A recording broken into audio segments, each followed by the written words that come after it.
"You're my mom." The words came out of the little boy's mouth so suddenly that the entire courtroom froze. The judge's gavel, halfway raised, lowered slowly as she blinked in shock. Lawyers stared. The gallery gasped. Even the bailiff looked stunned. The boy, no more than 8 years old, stood in the middle of the courtroom, pointing directly at the judge, his voice trembling but full of conviction. And what happened next? Nobody in that room would ever forget it.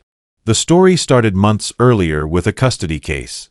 The boy's name was Malik, a sweet, quiet kid who had already been through more in his short life than most adults ever would.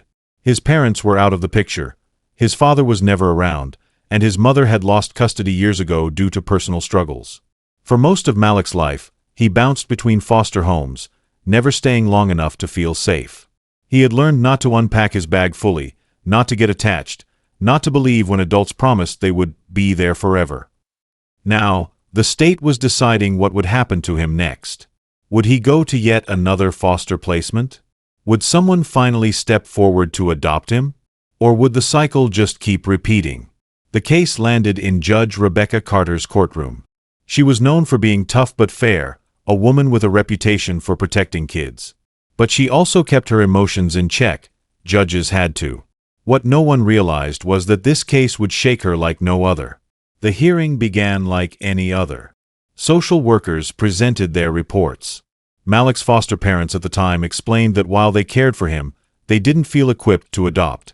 Lawyers argued back and forth about Malik's best interests. All the while, Malik sat quietly, swinging his legs, clutching a worn stuffed bear he carried everywhere. Then came the moment when the judge looked down at him and asked gently, "Malik, is there anything you'd like to say?" Nobody expected him to speak. He usually stayed silent in these hearings. But this time he stood up, walked to the center of the room, and with tears brimming in his eyes, blurted out, "You're my mom." The room erupted. The gallery gasped, people whispered, and even the attorneys froze in place. Judge Carter, usually unshakable, went pale. "What did you say, sweetheart?" she asked carefully, her voice softer than anyone had ever heard it. Malik clutched his bear tighter. "You're my mom. I know it. I feel it. You look like me." The courtroom fell silent again. On the surface, it sounded impossible. A sitting judge, the mother of a child in her own case? It broke every rule of the legal system.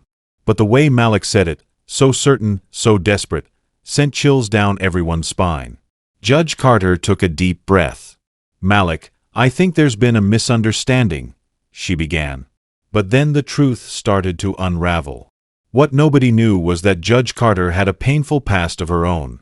Years ago, before she became a judge, she had a baby she was forced to give up for adoption. She had been young, just starting law school, and trapped in circumstances that made her believe she couldn't provide the life her child deserved.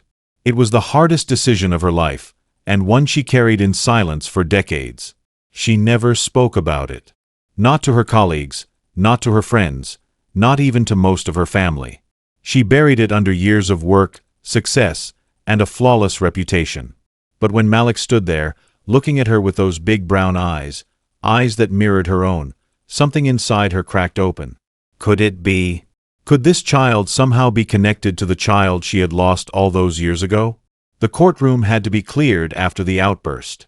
The case was temporarily paused, and an independent review was ordered. The last thing the court could allow was a conflict of interest. But behind the scenes, something extraordinary happened. DNA tests were ordered. Records were checked. And slowly, a picture began to emerge. It turned out Malik's biological mother, the one who had lost custody, wasn't his birth mother at all.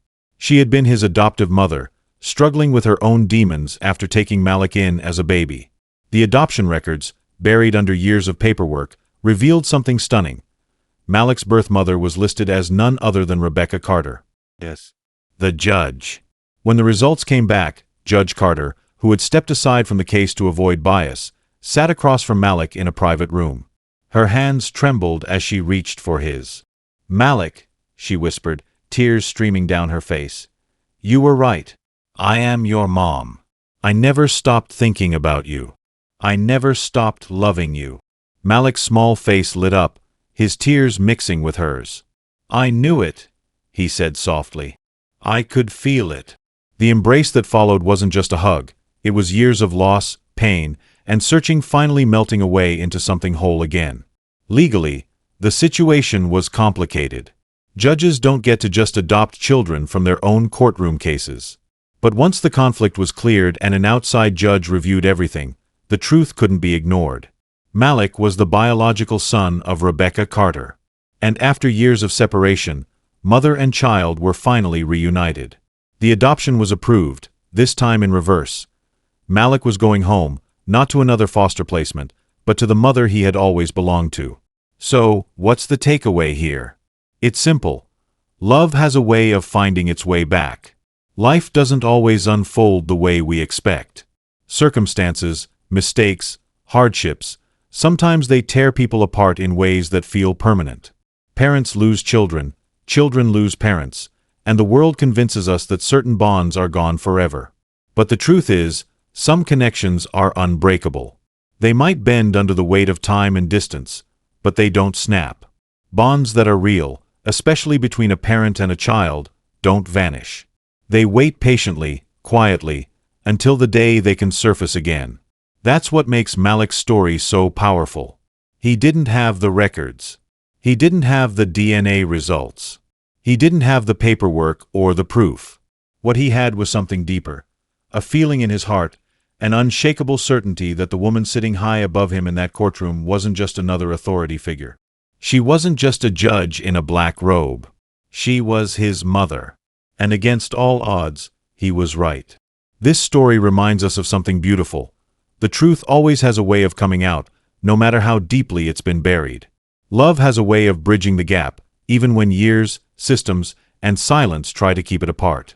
Malik's simple declaration, "You're my mom," cut through all the red tape, all the doubts, all the walls that life had built around them. It was more than just words. It was proof that a child's heart knows things the world can't explain. And when the truth finally came to light, it didn't just change Malik's life, it restored something for Judge Carter too. After years of carrying the weight of loss, she was given the chance to hold her son again, to love him openly, and to finally bring him home where he belonged. So the lesson is this: justice isn't only about laws, rulings, and legal outcomes. Sometimes, true justice is love finding its way back home.